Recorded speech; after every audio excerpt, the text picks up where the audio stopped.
Welcome to this explainer. Today we're cutting through all the noise and diving straight into the facts. We're going to map out a massive, foundational shift in federal law enforcement. We'll trace this right from the sweeping top-level policy mandates all the way down to the ground level, looking at two intense, real-world case studies that show exactly how these new directives are playing out in practice, and what it all means for the balance of power in your community. Here's our roadmap for today. First, Executive Order 1459 explained. Second, the Homeland Security Task Force. Third, pushback from sanctuary cities. Fourth, the takedown of a corrupt mayor. And fifth, the arrest of a radicalized SEAL. We're moving from the macro to the micro today, folks. All right, Section 1, Executive Order 1459 explained. So we're starting our timeline on January 20, 2025. That's when Executive Order 1459, officially titled Protecting the American People Against Invasion, was signed. This is a major, and I mean major, systemic overhaul of federal immigration enforcement. It's not a piecemeal approach. It aggressively prioritizes action across the board. We're talking restricting federal funding to sanctuary jurisdictions, a massive hiring surge for ICE and Customs and Border Protection, bringing back penalties for immigrants who fail to register, and restricting access to public benefits. It also expands expedited removal and INA Section 287G. Now, I know broad mandates and federal jargon can be a bit dry, so let's break this down. What is expedited removal? Well, it essentially bypasses the traditional judicial backlog. By expanding this, the order allows for the deportation of undocumented immigrants without requiring a formal court hearing, which obviously speeds up the removal process significantly. Then there's INA Section 287G. This one is absolutely crucial because it basically acts as a force multiplier for the federal government. In plain English, it delegates federal immigration enforcement powers directly to local law enforcement. That means your local police are given the authority to act on behalf of federal immigration agencies during their regular, day-to-day operations. Okay, moving on to Section 2, the Homeland Security Task Force. You see, policies on paper are just that, paper. You need agents on the ground. Enter the Homeland Security Task Force, or HSTF. This was set up as a permanent operational apparatus to execute these directives, and its leadership structure is actually really unique. Unlike joint terrorism task forces, which just look at terrorism, the HSTF is entirely focused on transnational crime at scale. It perfectly illustrates a whole-of-government approach. It's co-led by the FBI and Homeland Security investigations. They share oversight through a national executive committee. And out in the field, regional units are co-directed by special agents in charge from both agencies. Oh, and here is the kicker. They're pulling off this massive coordination using existing federal law enforcement budgets. And when I say massive, I mean it. The task force is operating in all 50 states, plus Washington, D.C., and Puerto Rico.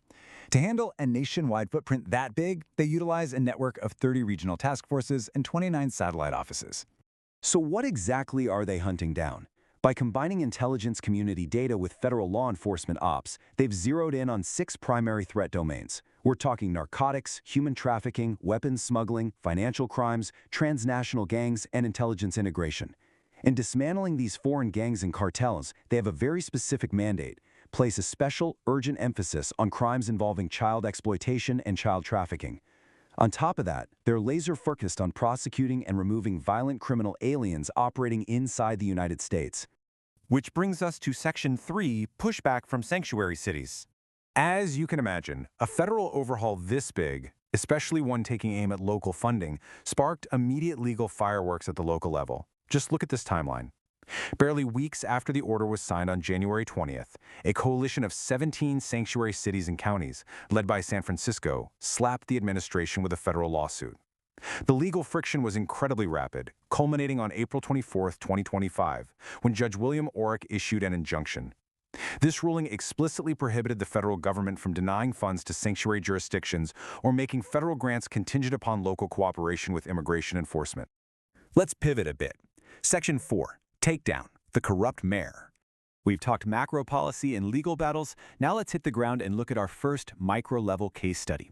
This is 58-year-old Romeo Ramos Cruz, the former mayor of the Santa Lucia municipality down in Guatemala. Back in 2022 and 2023, while he was literally serving as mayor, he was actively running with a transnational drug cartel. He was extradited to the U.S. in August 2025, and by July 2026, Ramos Cruz pleaded guilty to a conspiracy charge for his role in importing over 5 kilos of cocaine into the United States. The details here are just staggering. The way he abused his political power, it's like a movie script.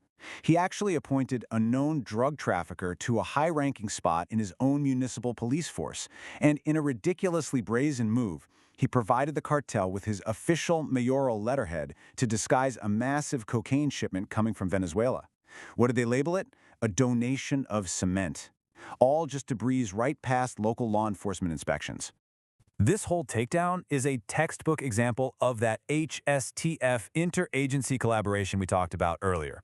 The FBI's Washington field office took the lead, sure, but to actually pull off the arrest and extradition, they had to coordinate directly with DEA Miami, HSI New Orleans, the Justice Department's Office of International Affairs, Interpol, and Guatemalan authorities. It proves exactly how this whole-of-government approach works to dismantle transnational criminal organizations under these new directives. Now, for a completely different kind of threat. Section 5, Arrested, the radicalized SEAL.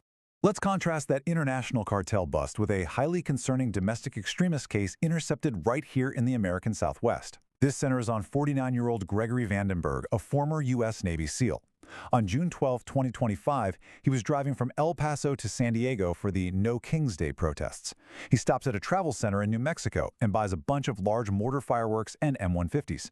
But he was acting so erratically that the employees actually wrote down his license plate and called the cops. Literally the next morning, federal agents tracked him down and arrested him while he was sleeping in his car at Davis-Monthan Air Force Base in Arizona. So what alarmed those store clerks so much? Well, he basically spelled out his violent intentions right there at the register. He peppered the clerk with hyper-specific questions about explosive impact, gunpowder amounts, and the ability to cause physical harm. He flat out told them he planned to tape multiple fireworks together to throw at police officers at the protest, clarifying that he was only interested in their explosive capability, not the visual display. And when investigators finally searched his car and his phone, what they found was deeply disturbing. It revealed a bizarre and highly dangerous lone wolf radicalization. We're talking clothing displaying an al-Qaeda flag. The shirt he wore into the travel center bore the word Amalek, which he claimed meant destroyer of Jews. His phone's home screen, the Taliban flag. Prosecutors also found internet searches heavily motivated by anti-Semitic and anti-U.S. ideology, including a belief that the U.S. government is controlled by Israel, which was the driving factor behind his desire to target law enforcement. It took a 5-day jury trial, but on January 12, 2026, prosecutors secured a conviction. Vandenberg was found guilty of transporting explosives with intent to kill or injure and attempting to transport prohibited fireworks. The sentence? 16 months in federal prison with absolutely no possibility of parole, followed by a year of supervised release. This case really showcases how federal authorities are actively prosecuting and neutralizing severe domestic threats on the ground. All right, as we wrap up this explainer, I want to leave you with a pretty provocative thought to chew on. We've seen the massive scale of Executive Order 1459, the sheer reach of the HSTF, the legal pushback from local judges, and the real-world takedowns of both corrupt foreign officials and radicalized domestic extremists. It really forces us to ask, moving forward, how will the intersection of aggressive federal power and local autonomy continue to evolve? It's a delicate balance for sure. Thank you so much for joining me today to explore the facts, and I encourage you to keep questioning and digging into the structures that shape our everyday security. Catch you next time.